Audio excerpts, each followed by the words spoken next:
जी news portal देख रहे सभी दर्शकों को मेरा बहुत बहुत नमस्कार। आज तारीख है 13 मार्च और अजय भारद्वाज जी द्वारा संचालित प्रोग्राम दिन भर के अनछुए पहलू लेके मैं आशुतोष गुप्ता आपके सामने प्रस्तुत हूँ। पदम जी आज किसी कार्य की व्यस्तता होने के कारण उसमें लगे हुए हैं और आपके अपने प्यारे अजय भारद्वाज जी आज जयपुर में चिकित्सकों द्वारा अपना इलाज करवा रहे हैं। जो उनके वोकल प्रॉब्लम हुई थी, जैसा कि आप सबको पता है, वो उसमें व्यस्त है। तो इसी कारण आज का अनछुए पहलू वाला प्रोग्राम मैं अकेला करूंगा। सबसे पहले तो मैं आप सभी दर्शकों को बहुत बहुत धन्यवाद देना चाहता हूं इस बात के लिए कि कल आपके कमेंट से बहुत ज़्यादा प्रेरणा मिली, सीखने को मिला। कुछ दर्शकों ने कुछ ऐसी कमियां बताई जिनको मैं कोशिश करूंगा कि आने वाले एपिसोड्स में इम्प्रूव किया जाए। सर बहुत बहुत धन्यवाद, तहे दिल से धन्यवाद कमियों को बताने के लिए, और आभार प्रकट करता हूं उन लोगों को जिन्होंने उस कमेंट्स के थ्रू तारीफ करी। चलिए शुरू करते हैं राज्य स्तर की बड़ी खबरों से। मुख्यमंत्री अशोक गहलोत ने आज मुख्यमंत्री निवास पर सड़क निर्माण के अधिकारियों के साथ में पूरे राजस्थान में हो रही सड़क निर्माण की प्रक्रिया की समीक्षा करी। उन्होंने अधिकारियों को निर्देश दिए कि जितनी भी सड़कें, चाहे वो राष्ट्रीय राजमार्ग हो या अन्य तरह की सड़कें हों, उनमें किसी भी तरह के घटिया निर्माण की कोई भी कोताही नहीं होनी चाहिए। ये किसी भी तरह से बर्दाश्त नहीं किया जाएगा। उन्होंने कहा कि राजस्थान में हमें अव्वल सड़क निर्माण का ही लक्ष्य हासिल करना है। वैसे मैं आपको एक बात बता दूं कि राजस्थान पूरे देश में दूसरे नंबर पर आता है सड़क निर्माण में। और जैसा कि आप सभी जानते हैं, हमारे राजस्थान से होकर बहुत सारे ऐसे हाईवेज निकल रहे हैं जो कि अभी अंडर प्रोसेस है, जो कि बन रहे हैं। तो मुख्यमंत्री जी ने आज सभी अधिकारियों की बैठक लेकर ये घोषणा करी है कि हमें किसी भी तरह से घटिया सड़क निर्माण जो है उसको रोकना होगा। कोई राजमार्ग है जो कि राष्ट्रीय राजमार्ग जो कि हमारे राजस्थान से होकर निकल रहा है, उसमें किसी भी प्रकार की कोई समस्या है, भूमि आवंटन से लेकर या अन्य किसी भी तरह की, तो हमें उसका जल्द से जल्द समाधान निकालकर और कार्य को पूरा करना रहे। चलिए अगली खबर देखते हैं। अगली खबर पटवारियों के आंदोलन से रिलेटेड है। पटवारियों का आंदोलन जो है वो अभी भी यथावत जारी है। पटवारियों के आंदोलन में 3600 ग्रेड पे तथा 3 सूत्रीय मांग को लेकर आज भी राजस्थान के पटवारी आंदोलन पर बैठे रहे। राजस्व विभाग का जो लॉस हो रहा है, जो राजस्व के कामों का जो लॉस हो रहा है, उसको चलते आज सरकार ने एक स्टेटमेंट जारी किया, जिसके द्वारा उन्होंने ये बताया कि किसी भी तरह के राजस्व के काम में कोई भी अड़चन नहीं आएगी। पटवारियों के समकक्ष लोग या पटवारियों के जो उच्च अधिकारी हैं, वो लोग अब इस पटवारियों के काम को पूरा करेंगे। तो ये दूसरी खबर थी राज्य स्तर की। अच्छा, तीसरी खबर राज्य स्तर की है, वो भी आप लोगों से बहुत ज्यादा रिलेटेड है। वो है बैंक कर्मियों की हड़ताल से लेकर। शायद आप लोगों को ये बात पता होगी कि बैंक कर्मियों ने कुछ मांगों को लेकर 15 और 16 यानी कि आने वाले सोमवार और मंगलवार को हड़ताल के लिए आह्वान किया है। इन बैंक कर्मियों ने आज जयपुर में कर भवन के सामने बैनर लेकर, पोस्टर लेकर आंदोलन किया, जाम लगाया और अपनी 3 या 4 सूत्रीय जो मांग है उनको लेकर वहां पर 15 और 16 मार्च सोमवार और मंगलवार को हड़ताल का आह्वान किया है। ये जो बैंक कर्मचारी हैं, ये किस तरह की मांगे हैं इनकी जो मांगे हैं वो वेतन में विसंगति, बैंकों का जो निजीकरण सरकार आजकल जो कर रही है उसको लेकर, और आउटसोर्सिंग को लेकर इन लोगों में रोष व्याप्त है। ये वित्त मंत्रालय से नाराज थे और इस वजह से इन्होंने आज जयपुर के कर भवन के सामने प्रदर्शन किया और 15 और 16 मार्च को बैंकों की हड़ताल रहेगी। सभी आमजन से निवेदन है कि अपने बैंक के जो कार्य हैं वो आप इंटरनेट बैंकिंग के थ्रू या एटीएम के थ्रू करने की कोशिश करें, क्योंकि बैंकों की उस दौरान में हड़ताल रहेगी। अच्छा सर, मैं रिक्वेस्ट करना चाहूंगा, शेयर करते रहिए। मैंने कल भी आपसे रिक्वेस्ट करा था, जितना ज्यादा आप शेयर करेंगे लोगों तक खबरें पहुंचेंगी और खबर का असर देखने को तभी मिलेगा, लोग लाभान्वित तभी होंगे जब आप खबरों को शेयर करते रहेंगे। चलिए राज्य स्तर की अगली खबर की तरफ बढ़ते। आज हमारे प्रदेश के पुलिस के मुखिया माननीय ML लाठर साहब, जो कि हमारे पुलिस के डीजीपी हैं, वो आज कोटा के दौरे पर थे। कोटा के आईजी ऑफिस में आज उन्होंने समस्त पुलिस अधिकारियों की बैठक ली। पुलिस से आह्वान किया कि आप जो आम जनता है उसके साथ जुड़ें। आम जनता के साथ जुड़ेंगे तो आम जनता में एक ऐसा विश्वास कायम होगा कि वो अपनी परेशानियां लेकर पुलिस स्टेशन में आ पाएंगे। पुलिस स्टेशन में आए तो उनसे अच्छा व्यवहार करें, उनकी समस्याओं पर गौर फरमाएं, FIR दर्ज करें। सेवार्थ कटिबद्धता, ये एक लोगो है, एक लाइन है हमारे राजस्थान पुलिस की, उस पर अमल किया जाए। ऐसा ना हो कि लोगों में ऐसा भय व्याप्त हो कि जो पुलिस के पास जाने से ना पाए और अपनी समस्याओं को एफआईआर के रूप में दर्ज ना करवा पाए। तो ये बहुत अच्छा प्रयास था हमारे डीजीपी साहब का कि पुलिस और आमजन में एक विश्वास की भावना जागृत होनी चाहिए, ना कि पुलिस से आमजन में कोई भय व्याप्त होना चाहिए। चलिए राज्य स्तर की अगली खबर के लिए रुक कर लेते हैं। देखिए, पुलिस में एक विभाग तो ऐसा है जो कि लगातार कार्रवाइयां करता जा रहा है। हम सब जानते हैं ACB, anti corruption bureau. Anti corruption bureau की आज एक और बड़ी कार्रवाई देखने को मिली दौसा के बांदीकुई में। जी हां, आपने सही सुना, दौसा के बांदीकुई में फिर से एसीबी की एक बड़ी कार्रवाई हुई है। एक महिला एएसआई को 2000 रुपए की रिश्वत लेते हुए ट्रैप किया गया। उस कार्रवाई के दौरान उस महिला को जो ट्रैप किया गया है उसमें अभी कार्रवाई जो है वो चल रही है और आगे पुलिस की कार्रवाई है, उसके बारे में आपको अपडेट देते रहेंगे। चलिए अगली एक अंतिम खबर राज्य स्तर की है, वो मैं आपको बता देता हूं। वो कुछ सेलेक्टेड दर्शकों के लिए है। आरएएस 2018 जो मेंस था उसके इंटरव्यूज की आज लिस्ट आरपीएससी ने जारी कर दी है। आरपीएससी ने 300 अभ्यर्थियों की एक लिस्ट जारी करी है आरपीएससी की वेबसाइट, आरपीएससी राजस्थान अजमेर की वेबसाइट पे, जिनके 22 मार्च से इंटरव्यू चालू हो पाएंगे। तो हमारे दर्शकों में से अगर कोई भी ऐसा आरएएस का अभ्यर्थी है जो कि अपने साक्षात्कार के लिए वेट कर रहा है तो हम उसको all the best, good luck कहना चाहेंगे। और बाकी जो बचे हुए अभ्यर्थी हैं उनकी लिस्ट बाद में जारी कर दी जाएगी। फिलहाल 300 अभ्यर्थियों की लिस्ट जारी की है और 22 मार्च से साक्षात्कार प्रारंभ हो जाएंगे। राज्य स्तर की इससे बड़ी कोई खबर और कोई बड़ी खबर नहीं थी। अब हम रुख करते हैं भरतपुर संभाग की खबरों की तरफ। सर खबरें बहुत है, फिर से आपसे एक निवेदन है, शेयर करते जाइए। जितना शेयर करेंगे लोगों के बीच उतनी ही खबर प्रसारित होंगी, प्लीज शेयर करना ना भूलें। चलिए भरतपुर में सबसे पहले धौलपुर डिस्ट्रिक्ट की खबर से शुरुआत करते हैं। धौलपुर डिस्ट्रिक्ट में निहालगंज थाने में आज एक खबर आई। वहां पे एक शादी समारोह के दौरान में फूड पॉइजनिंग होने से 1.5 दर्जन से ज्यादा लोगों की तबीयत बिगड़ गई। ये जो खबर है ये जिरौली पाड़ा की खबर है जो कि निहालगंज थाने के अंतर्गत आता है। माफ कीजिएगा, धौलपुर में 1.5 दर्जन से अधिक लोगों की तबीयत बिगड़ गई विषाक्त खाना खाने से या फूड पॉइजनिंग की वजह से। उन लोगों को, जो पेशेंट्स हैं, उनको निजी अस्पताल में और सदर अस्पताल में एडमिट करवाया गया तथा उनका इलाज वहां पे चल रहा है। चलिए अगली खबर भरतपुर से है, भरतपुर डिस्ट्रिक्ट से। भरतपुर से काफी सारी खबरें हैं, मैं आपको बताता हूं। शुरुआत करते हैं भरतपुर की एक मुख्य खबर से। आज एक विवाहिता ने बयाना भरतपुर रेलवे ट्रैक पर छलांग लगाकर आत्महत्या कर ली। वो विवाहिता मंदबुद्धि बताई जा रही थी और सालाबाद गांव से बिलोंग करने वाली थी। पुलिस मौके पर पहुंची, शव को बरामद किया और मोर्चरी में रखवाया गया है। अगली खबर की तरफ रुख करते हैं भरतपुर डिस्ट्रिक्ट से। देखिए ट्रैक्टर ट्रॉली का जो मामला है, जो इससे जान लेने का मामला है, ये लगातार बढ़ता जा रहा है। आज भरतपुर में फिर से एक ऐसी घटना हुई। भरतपुर के नामदा गेट के पास में एक ट्रैक्टर ट्रॉली ने 2 बच्चों को कुचल दिया। उनमें से एक बच्चे की मौके पर ही मौत हो गई और एक बच्चे की हालत काफी गंभीर बताई जा रही थी। उस बच्चे को सरकारी अस्पताल में भर्ती कराया गया। पुलिस मौके पर पहुंची, संज्ञान लिया और ट्रैक्टर ट्रॉली को जब्त कर लिया गया। सर ये ट्रैक्टर ट्रॉली की जो घटना है ये सही में बहुत ज्यादा बढ़ रही हैं और न केवल इनसे बजरी खनन या उस तरह की चीजें हो रही हैं, ये बेसिकली लोगों की अब जान के दुश्मन भी बने हुए हैं। चलिए अगली खबर की तरफ रुख करते हैं भरतपुर डिस्ट्रिक्ट की तरफ, डिस्ट्रिक्ट से। भरतपुर डिस्ट्रिक्ट में कुम्हेर जो जगह है वहां पे आज किसानों ने विरोध प्रदर्शन किया। वहां पर मंडी में जो सरसों की आवक में, आप सबको पता है कि आजकल मंडी में सरसों की आवक पूरी तरह से जारी हो गई है।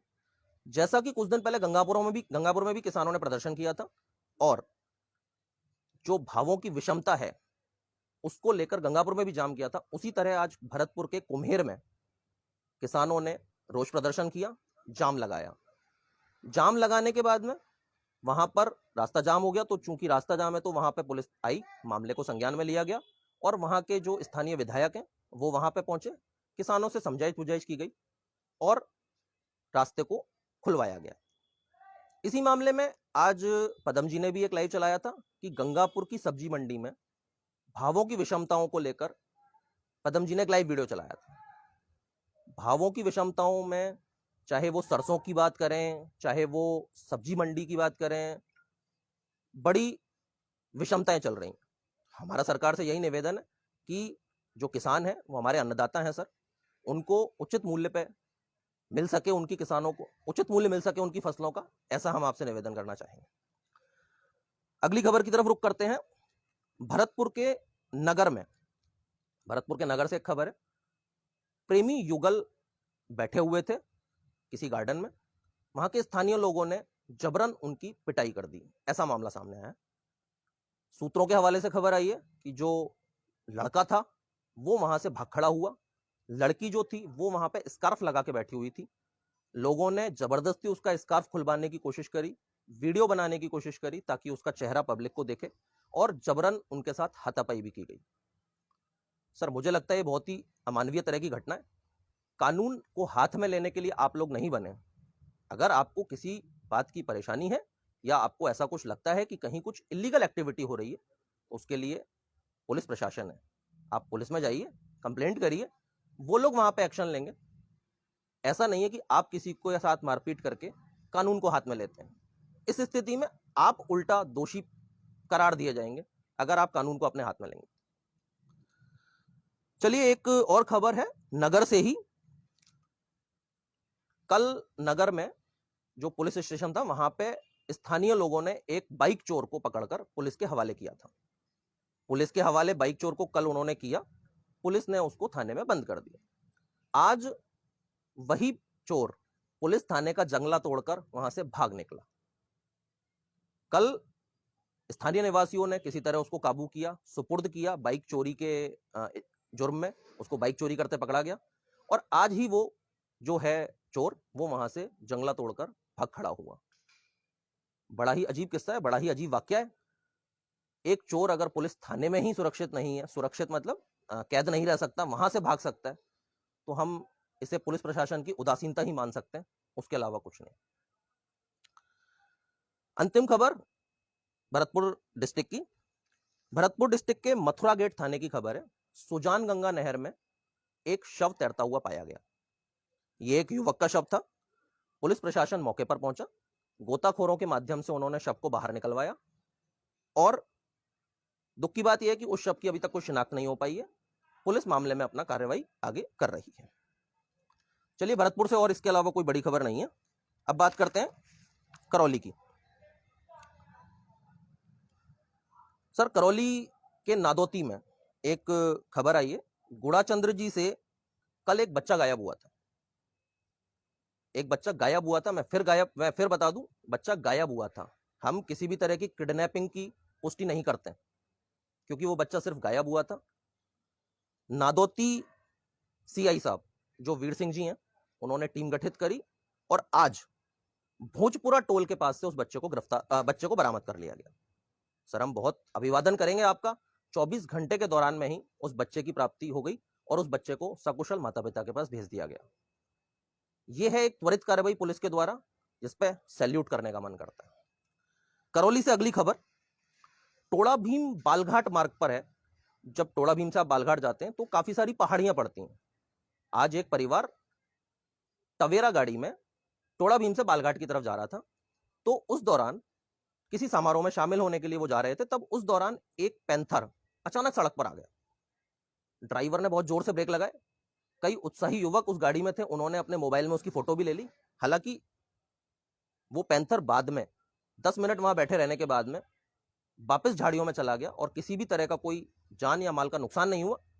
लेकिन इस तरह के पैंथर या इस तरह के जंगली जो जीव हैं, उनके शहरी इलाकों में निकलने से कई बार दुर्घटना होने का अंदेशा हमेशा लगा रहता है।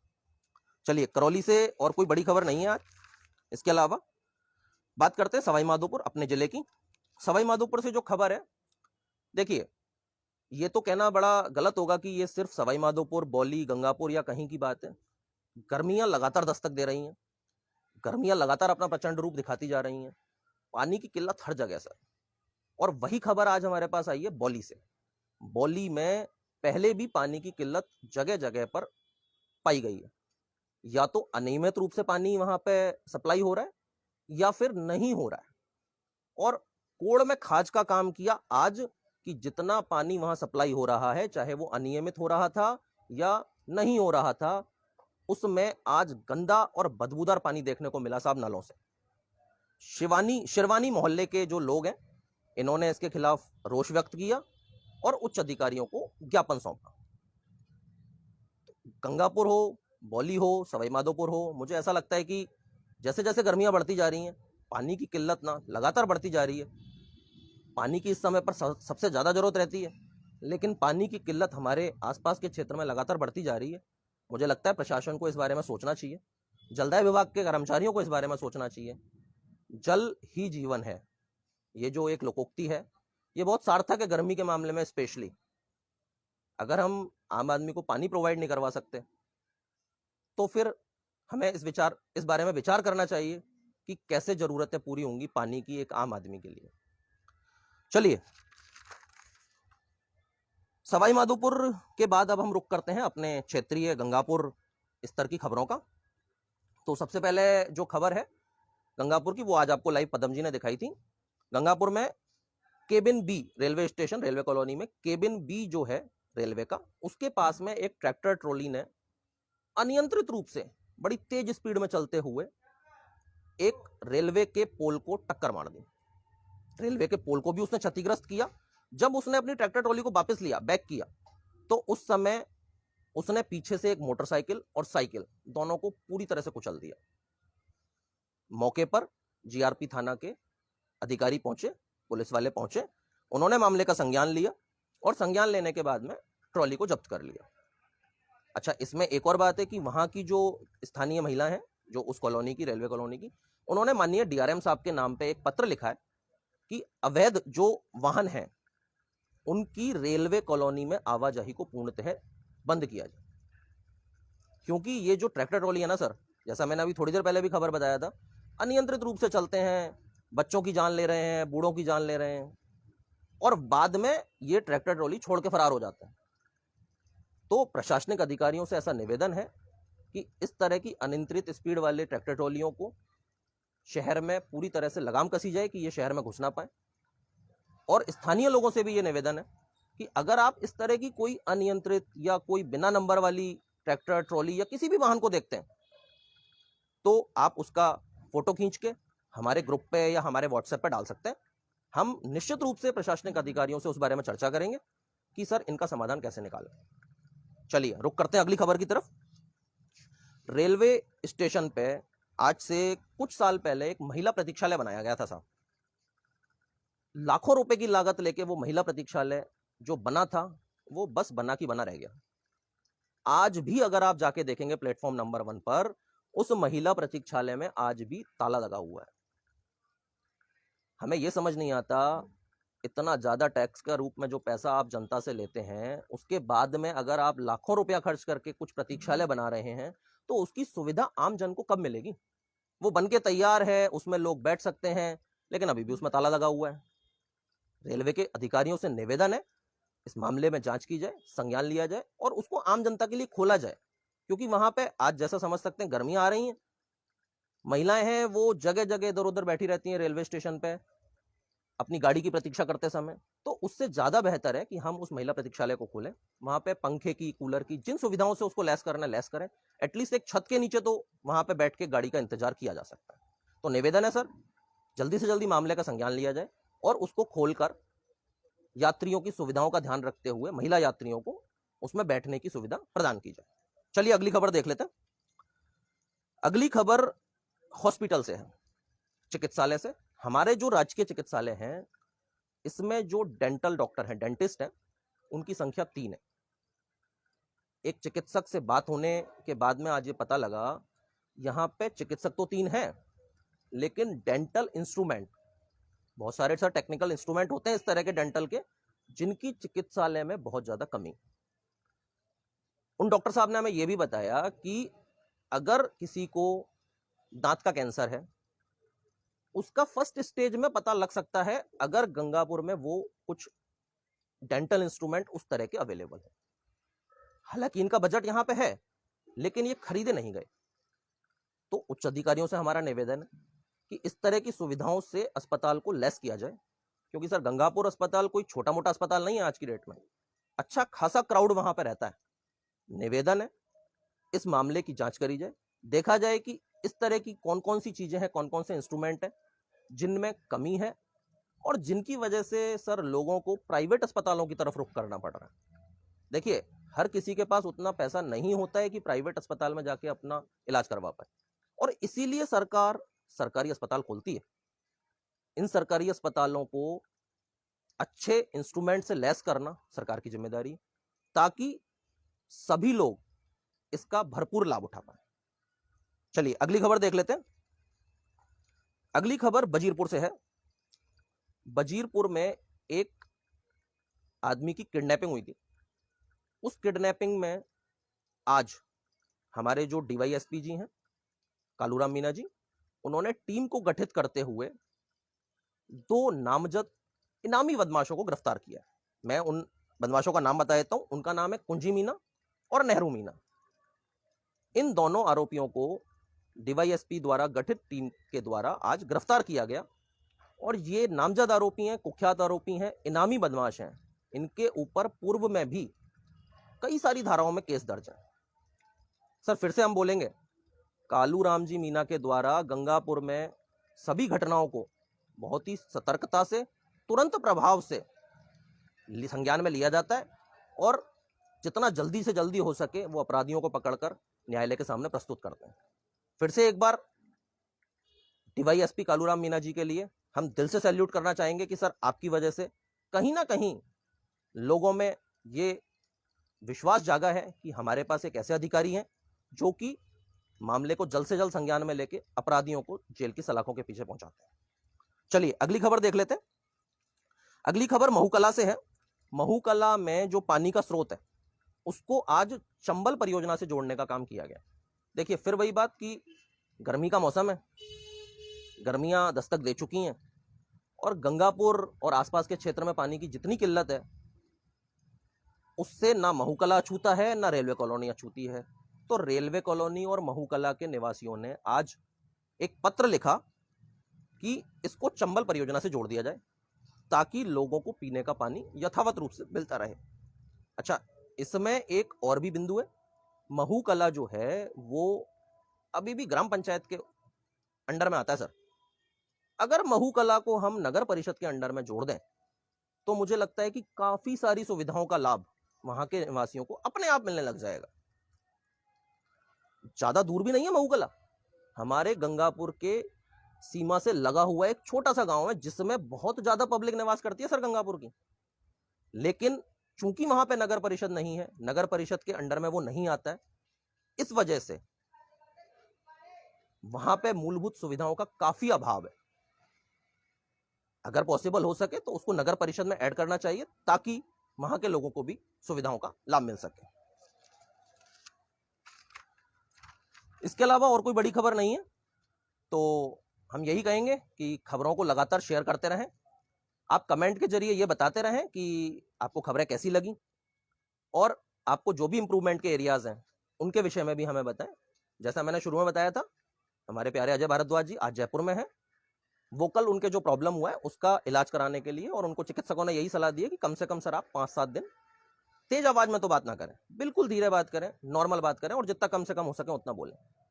हम आशा करते हैं वो जल्दी से जल्दी स्वस्थ होंगे, वापस लौटेंगे। आप भी इसी तरह से हंसते रहें, मुस्कुराते रहें, अपने आसपास सफाई रखने का प्रयास करें, और जो भी कोई बात है, जो भी कोई पॉइंट है, आप डेफिनेटली हमारे पोर्टल पे कमेंट के द्वारा बता सकते हैं। और सर लास्ट में जाते जाते फिर से एक बार विनती करूंगा, निवेदन करूंगा, शेयर करें सर खबरों को। जितना ज्यादा आप शेयर करेंगे उतना ज्यादा लोगों को फायदा मिलेगा, लोगों के पास खबरें पहुंचेंगी, और खबरों का हमारा जो मुहिम है ना सर, जी न्यूज पोर्टल का जो मुहिम है वो असली में तभी सफल हो पाएगा जबकि ज्यादा से ज्यादा लोग इससे जुड़ पाएंगे, ज्यादा से ज्यादा लोग खबर देख पाएंगे।